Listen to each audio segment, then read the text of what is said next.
Bonjour à tous, nouvelle édition du JT d'Auto Plus en direct du Mondial. Plein phare aujourd'hui sur la Skoda Rapide, la Panda 4x4 et l'exposition L'automobile et la publicité. Enfin, pour terminer ce journal, nous vous proposons une rencontre avec le pilote Audi, Benoît Tréluyer.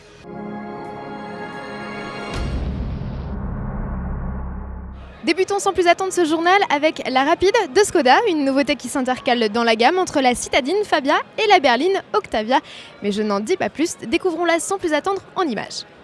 Skoda a de grosses ambitions pour les années à venir. La firme a pour objectif de lancer tous les 6 mois un nouveau véhicule. L'offensive entamée avec la Citigo se poursuit donc avec la Rapide. Un nom qui fait écho à 2 modèles de la firme, un cabriolet du milieu des années 30 et un coupé des années 80. Cette Rapide vient combler un trou laissé vacant sur le segment des compacts, le plus vendu en Europe. Seulement pour ne pas faire d'ombre à sa cousine la Golf, la Rapide opte pour une silhouette un peu différente.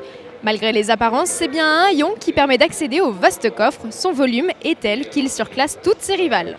Et pour attester du volume de la soute, Skoda organise au Mondial une petite animation qui consiste à loger dans le coffre 20 ballons. Autre atout de la berline, cousine de la Seat Toledo, son habitabilité aux places arrière. En revanche, à l'avant, déception, on regrette l'absence de plastique moussé sur la planche de bord. Côté motorisation, la Tchèque propose 6 déclinaisons dont 2 diesels de 90 et 105 chevaux. Notez la présence d'un inédit 3 cylindres essence de 75 chevaux. Ticket d'entrée 14 990 € sans clim, des tarifs raisonnables. Commercialisation prévue à partir de la mi-décembre. Continuons notre visite par un détour sur le stand Fiat, où la star n'est autre que la Panda 4x4. Les explications avec Jean-Philippe Péden. Avant de la retrouver l'hiver prochain sur les routes de montagne, son milieu de prédilection, c'est au Mondial de l'automobile à la porte de Versailles que vous découvrez la nouvelle Panda 4x4. Depuis les débuts de la petite italienne en 1980, Fiat a toujours proposé une version à transmission intégrale et cette 3e génération ne déroge pas à la règle. La Panda 4x4 arbore l'incontournable kit intégrant les boucliers en plastique, les protections latérales, barres de toit et autres protèges Carter. Avec 3,68 m de long, elle affiche 3 cm de plus que la version classique, tout en étant légèrement plus large et plus haute. La palette de couleurs profite de nouvelles teintes spécifiques à cette version, orange et vert. La Transalpine reçoit également de nouvelles jantes 15 pouces. Au rayon des motorisations, il faudra choisir entre le bloc bicylindre essence 0,9 Twin Air de 85 chevaux et le diesel 1,3 litre multijet de 75 chevaux. Les deux blocs disposent de série, du système de coupure moteur Start and Stop et d'une boîte manuelle à 6 rapports. Et pour les nostalgiques de Panda, je vous donne rendez-vous au 8 pour aller découvrir l'exposition L'automobile et la publicité, une exposition que vous présente sans plus attendre Maël Pilvin. Pour la première fois partenaire officiel du Mondial de l'automobile de Paris, l'INA, l'Institut National Audiovisuel, propose une grande exposition dans le pavillon 8 consacrée à l'étroite relation entre l'automobile et la publicité. Cette rétrospective savamment orchestrée met en scène de nombreux modèles mythiques de toutes époques devant leurs campagnes publicitaires emblématiques. Plus d'un siècle de publicité est retracé à travers 53 véhicules, dont les Citroën 2 chevaux, la Xara Picasso première du nom, la Peugeot 302 Dalmat de 1936, la Bombinette 205 GTI, les Renault 4 chevaux, 4L, R5, ainsi que la Formule 1 de 1979 du pilote Jean-Pierre Jabouille. Toutes les voitures, comme la Lancia Delta Intégrale HF et la Porsche 911 première génération, sont dans un état concours. La plus vieille exposée étant une Peugeot Type 15 double phaéton de 1900. Des mythes comme l'inestimable Mercedes 300 SL Gullwing, la première supercar de Porsche, la 959, ou encore le très récent concept Alpine A110-50, fêtant les 50 ans de l'A110 originale, y ont aussi leur place.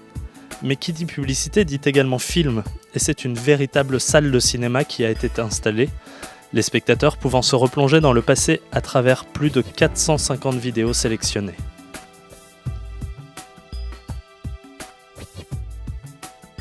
Et c'est un vrai plaisir que de pouvoir se replonger dans les archives d'époque. Une petite parenthèse sportive à présent avec Benoît Tréluyer, le pilote victorieux des 24 heures du Mans, était sur le stand Audi. Nous l'avons rencontré pour savoir quel était son tempérament au volant dans la vie de tous les jours. Sur la route, je suis impatient en ville. Je ne suis pas habitué au trafic Mais par contre, je roule calmement parce que de toute façon, ma femme déteste que je roule vite et que je prends énormément de plaisir dans les voitures de course et j'adore le bruit de ma voiture de route. J'ai la chance de conduire une S5 avec le V6 turbo qui a un bruit qui est très sympa. Donc c'est vrai, quand je pars des feux, j'accélère un peu fort. Des fois, ça fait plaisir avec un beau son. Mais je crois que tous les hommes sont comme ça. Mais après, j'essaie de respecter. J'ai mis 12 points sur mon permis. Donc j'ai appris à conduire dans les champs avec des vieilles voitures que je rachetais à la casse et que je réparais avec des copains. Et voilà, c'est mes premiers souvenirs de voiture. J'ai fait mon premier tonneau à 12 ans, je crois. Et le permis de conduire, c'était comment ? Ça s'est bien passé. Je roulais déjà sur les circuits. J'étais à la filière Elf. Et donc, ouais, ça s'est plutôt bien passé. Pour la conduite, ça a été, mais il fallait quand même respecter le code de la route. Donc, la première fois que je suis parti, j'ai quand même une petite anecdote. Il m'a demandé si je savais conduire. Je dis oui, on est parti. C'est très bien passé. Je démarrais sans problème, bien sûr. Mais j'ai pas vu le premier feu rouge. Donc, et il m'a dit bon, il y a des efforts à faire au niveau du respect de la signalisation. Mais sinon, ça s'est bien passé. Passons à un autre sportif de haut niveau, à la retraite. Pour le coup, c'est Richard Virenque, l'ex-coureur cycliste, s'est fait cuisiner par notre duo préféré, Laurent Capello et Christophe Bourou. C'est l'interview RTL Auto Plus du jour. Alors Richard Virenque, quel lien entre l'auto et le vélo ? Aucun rapport avec la choucroute ? En général, pour aller sur une course de vélo, il faut bien une auto. Et quand on fait le Tour de France, il y a bien des autos qui suivent les vélos. Donc voilà, le lien il est fait. Et alors vous Richard, votre voiture, c'est un objet quelconque, un moyen de transport, un peu de plaisir quand même, beaucoup de plaisir, c'est quoi ? Un peu tout, moyen de transport, c'est un peu jouissif aussi parce que ça dépend l'objet que vous avez entre les mains, ça peut être très sexy, donc tout dépend. Bon, sinon, moyen de transport, je suis plus rentré aujourd'hui dans le moyen de transport que dans le côté sexy des choses, mais la voiture, ça peut donner aussi des sensations un peu particulières. J'ai eu la chance d'être dans un baquet, faire des courses de voiture, notamment les 24 heures de Spa, Francorchamps. Et voilà, donc ça s'est très très bien passé, donc j'ai de bons souvenirs. C'est la fin de cette édition, je vous donne rendez-vous demain pour un programme toujours plus alléchant.